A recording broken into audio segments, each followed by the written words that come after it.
자, 와일드 트랙 깔끔하죠? 네, 괜찮죠? 랩터 멋있습니다. 네, 이거 지금 포드라는 로고가 새겨져 있는데 나 포드다 이게 아니라 나 랩터다, 멋있다. 네, 이런 표현을 제일 많이 해주세요. 예쁘다가 아니라 멋있다.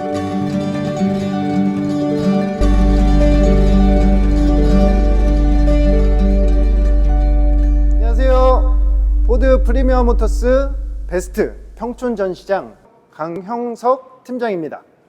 오늘 저는 레인저 차량의 소개를 해드리려고 하는데요.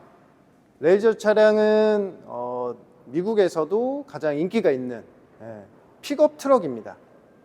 픽업 트럭이 무엇이냐?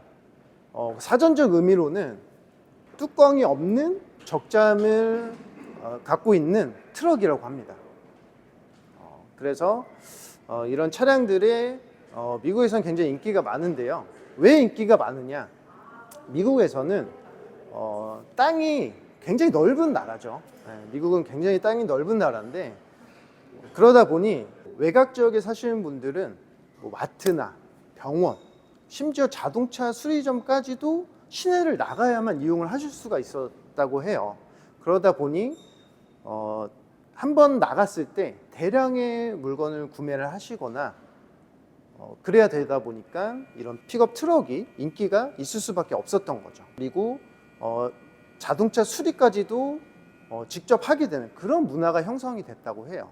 코스트코나 월마트 이런 것들이 미국에서 성공할 수밖에 없었던 그런 이유가 또 된다고 합니다.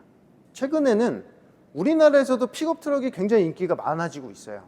이제 캠핑족들이 굉장히 늘어나면서 이런 픽업 트럭의 인기가 같이 올라가게 됐는데요. 픽업 트럭의 장점이 여러 가지가 있습니다. 이런 SUV를 타고서 캠핑을 다니셨던 그런 불편한 점들을 많이 보완을 하고, 그리고 1년에 내시는 세금이 28,500원이에요. 굉장히 저렴하죠. 그래서 이 저렴한 세금 혜택을 받으면서 이용하실 수가 있고, 또 사업자, 개인 사업자나 법인 사업자 분들이 부가세 환급도 받으실 수가 있어요. 그래서 그런 세금 혜택들을 받으실 수가 있기 때문에 최근에 좀 인기가 많아진 게 아닌가 그런 생각이 듭니다. 근데 왜 그러면 픽업 트럭 하면 포드냐? 자, 포드가 세계 최초로 픽업 트럭을 만든 회사이기 때문입니다. 1925년 포드에서 최초로 모델 T 런어바웃 픽업 바디라는 모델을 출시를 하게 됩니다. 이런 형태의 차량들을 그 다음부터 픽업 트럭이라고 불린 거예요. 이런 것들이 굉장히 많습니다. 예를 들면 우리나라에서도 기아 마스타에서 나온 봉고라는 차량이 있었는데요. 그 다음부터 이런 형태의 승합차들을 봉고차라고 많이 불렀죠. 이런 것들이 많이 있습니다. 데일밴드, 콜라, 트렌치 코트를 바바리라고 하잖아요. 바바리 코트. 이런 것들을 상표의 보통 명사화다. 이렇게 또 표현을 하더라고요. 자, 이제 본격적으로 레인저 차량을 설명을 해드리려고 하는데요. 레인저는 총 두 가지로 나뉩니다. 6,300만 원의 와일드 트랙과 7,990만 원의 랩터, 이렇게 총 두 가지로 나뉘는데요. 어떤 차이가 있길래 1,600만 원 이상의 그런 차이가 나느냐, 이게 좀 궁금하실 텐데요. 그런 걸 좀 설명을 드리겠습니다. 자, 모습을 보시면 실제로 고객님들이 처음 차량을 접하실 때 가장 먼저 보시는 모습이 정면 모습이에요. 이거는 누구나 어느 분들이 차를 보시더라도 정면 모습을 가장 먼저 보실 텐데요. 자, 와일드 트랙 깔끔하죠? 괜찮죠? 랩터 멋있습니다. 이거 지금 포드라는 로고가 새겨져 있는데 나 포드다 이게 아니라 나 랩터다, 약간 이런 좀 착각을 일으킬 정도로 정말 실제로 고객님들이 가장 보시고 나서 가장 먼저 하시는 말씀이 멋있다, 이런 표현을 제일 많이 해주세요. 예쁘다가 아니라 멋있다. 자, 이제 옆모습을 보실 텐데요. 그 중에서도 이 휠, 타이어 쪽 자, 와일드 트랙 굉장히 좀 깔끔하게 장착이 되어 있죠. 랩터, 이게 또 멋있다예요. 예. 이 오프로드 겸용 타이어를 장착을 하면서 휠을 1인치로 다운사이징 시켜서 그 모습을 좀 극대화 시켰습니다. 그리고 자세히 보시면 이 휠과 타이어와 바디의 간격이 조금 더 높아져 있어요. 이런 오프로드의 그런 판 스프링과 쇼바가 들어가 있기 때문에 아무래도 꼭 그런 효과가 있는 게 아닐까, 그렇게 생각이 듭니다. 랩터 너무 띄워주는 거 아니냐 이런 말씀 하실 수도 있는데, 이게 아무래도 가격 차이도 있다 보니까, 그리고 실제로 이제 그런 가격을 저희가 좀 눈으로 보여드리기가 어렵다 보니까 이렇게 설명을 드린 거지, 절대 오해하시면 안 됩니다. 와일드 트랙도 정말 좋은 차예요. 멋있는 차고요. 하지만 이 오프로드의 그런 옵션이 들어가 있다 보니까 그런 가격 차이를 설명해 드리기 위해서 좀 그렇게 설명을 드린 겁니다. 자, 다음은 실내를 좀 보실 텐데요. 와일드 트랙은 좀 깔끔한 그런 모습을 보여줍니다. 반면에 랩터 보시면 이런 강인한 레드 포인트를 넣었고요. 그리고 조금 더 와일드한 버킷 타입 시트를 채택을 했고, 그리고 이 알칸타라 소재 비슷한 이런 소재들을 곳곳에 배치를 했습니다. 의자와 그다음에 센터 패시아 쪽, 그리고 도어 트림까지. 그래서 조금 더 고급스러운 분위기를 연출을 합니다. 픽업 트럭 하면은 적재함이 가장 중요하죠. 적재함 한번 보시겠습니다. 자, 와일드 트랙 롤바라고 하죠. 이게 기본적으로 장착이 되어 있어요.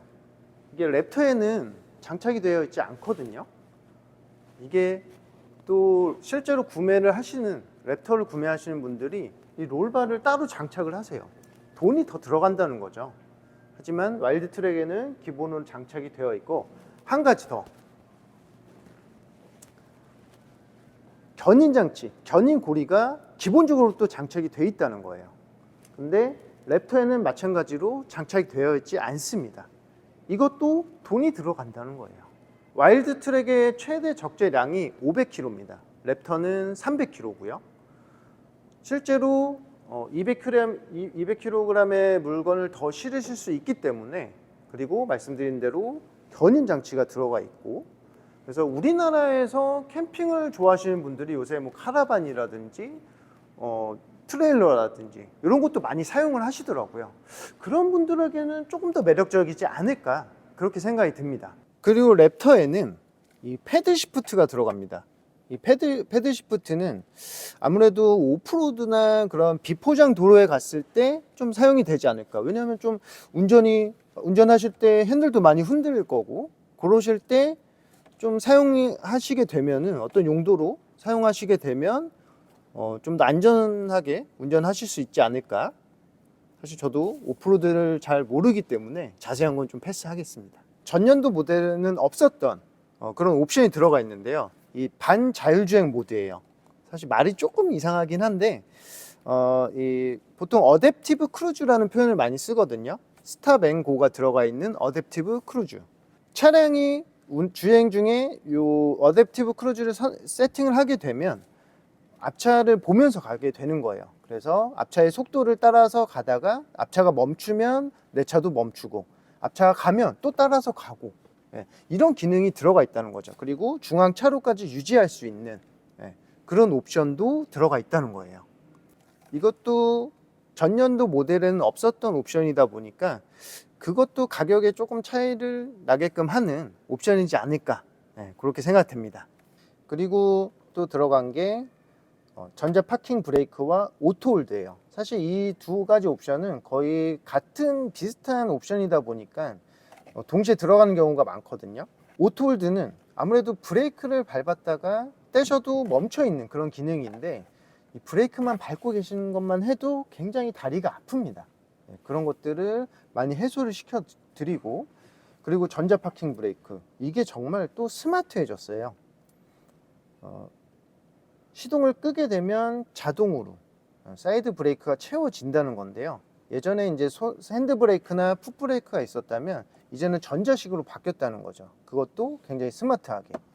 시동을 끄면 자동으로 채워지고, 시동을 켜거나 드라이브에 놓으면 자동으로 해제가 됩니다. 그러니까 신경 쓸 일이 없으신 거예요. 그리고 하나 더 스마트한 건 언덕길이나 이런 경사로 같은 경우에는 자동으로 풀리진 않아요.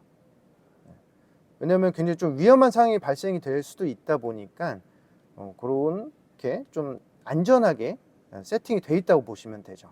이 전자 파킹 브레이크, 스마트한 기능이 들어가 있다는 거죠. 스마트 시대잖아요, 요새. 자, 센터 패시아 쪽 화면 한번 보실게요. 세로의 대형 화면에 굉장히 유니크한 디자인을 채택을 했는데요. 이 기능들도 스마트한 기능이 많이 들어가 있습니다. 최근에는 어라운드 뷰죠. 이 어라운드 뷰가 지금 드라이브 후진을 넣으면 뒤의 모습과 어라운드 뷰 이렇게 나오는데, 사실 주차하시거나 다시 차량 하실 때 좀 왔다 갔다 하는 경우도 있어요. 후진에 넣었다가 드라이버에 넣었다가.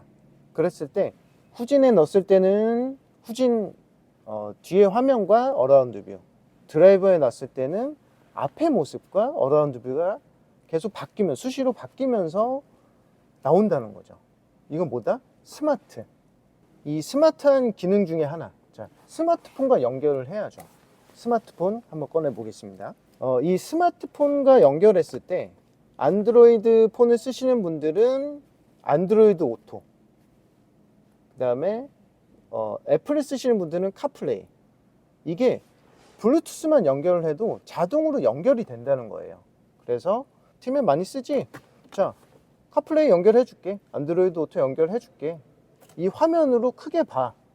예, 이런 거를 강제적으로 연결시켜 준다는 거예요. 굉장히 스마트한 거죠. 얘 이름이 싱크4입니다. 싱크4. 싱크의 4번째 버전이라는 건데요. 싱크4가 알아서 연결을 해주니 굉장히 편리하다는 거죠. 그리고 음악 같은 경우도 자동으로 마찬가지로 연결이 돼요. 지니 뮤직이라든지 바이브, 이런 앱들이 자동으로 또 이 화면에 깔립니다. 그러면 이 화면에서 터치를 해서 사용하실 수가 있다는 거죠. 이제는 핸드폰에 있는 음악이나 이런 어플을 많이 사용하시기 때문에 이런 기능들이 좀 많이 편하게 이용하실 수 있는 게 아닐까, 그런 생각이 들죠. 자, 오늘 제가 레인저의 두 가지 차종, 와일드 트랙과 랩터 비교와 함께 좀 편리한 옵션들을 설명을 해드렸는데요. 그래서 시승이 필요하시거나 궁금하신 사항 있으시면 언제든 연락을 편하게 주십시오. 네, 연락처 나가고 있죠? 여기 상단에 나가고 있습니다. 이쪽으로 연락 주시면 편하게 시승이나 상담 도와드리겠습니다. 자, 지금까지 프리미엄 모터스 베스트 평촌전시장 강형석 팀장이었습니다. 감사합니다.